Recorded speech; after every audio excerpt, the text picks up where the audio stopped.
কেউ কথা রাখেনি। 33 বছর কাটল, কেউ কথা রাখেনি। ছেলেবেলায় এক বষ্টমী তার আগমনী গান হঠাৎ থামিয়ে দিয়ে বলেছিল, শুক্লা দ্বাদশীর দিন অন্তরাটুকু শুনিয়ে যাবে। তারপর কত চন্দ্রভূক অমাবস্যা চলে গেল, কিন্তু সেই বষ্টমী আর এলো না। 25 বছর প্রতীক্ষায় আছি। মামা বাড়ির মাঝি নাদের আলী বলেছিল, বড় হও দাদা ঠাকুর, তোমাকে আমি 3 প্রহরের বিল দেখাতে নিয়ে যাব।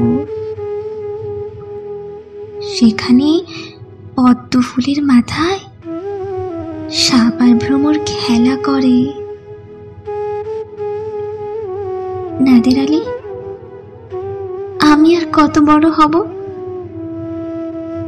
আমার মাথা এ ঘরের ছাদ ফুঁড়ে আকাশ স্পর্শ করলে তারপর তুমি আমায় 3 প্রহরের বিল দেখাবে? একটাও রয়্যাল গুলি কিনতে পারেনি কখনো। লাঠি লজেন্স দেখিয়ে দেখিয়ে চুষেছে লস্কর বাড়ির ছেলেরা। ভিখারির মতন চৌধুরীদের গেটে দাঁড়িয়ে দেখেছি ভিতরে রাস উৎসব। অবিরল রঙের ধারার মধ্যে সুবর্ণ কঙ্কন পরা ফর্সা রমণীরা কত রকম আমোদে হেসেছে। আমার দিকে তারা ফিরেও চায়নি। বাবা আমার কাঁধ ছুঁয়ে বলেছিলেন, দেখিস একদিন আমরাও। বাবা এখন অন্ধ, আমাদের দেখা হয়নি কিছুই। সেই রয়্যালগুলি, সেই লাঠি লজেন্স, সেই রাস উৎসব আমায় কেউ ফিরিয়ে দেবে না। বুকের মধ্যে সুগন্ধি রুমাল রেখে বরুণা বলেছিল, যেদিন আমায় সত্যিকারের ভালোবাসবে সেদিন আমার বুকেও এরকম আদরের গন্ধ হবে। ভালোবাসার জন্য আমি হাতের মুঠোয় প্রাণ নিয়েছি। দুরন্ত ষাঁড়ের চোখে বেঁধেছি লাল কাপড়।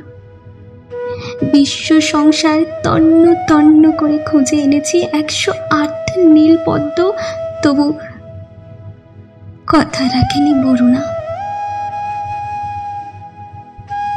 এখন তার বুকে শুধুই মাংসের গন্ধ। এখনো সে যে কোন নারী। কেউ কথা রাখেনি।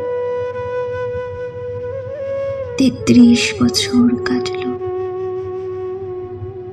কেউ কথা রাখেনি, কেউ কথা রাখে না,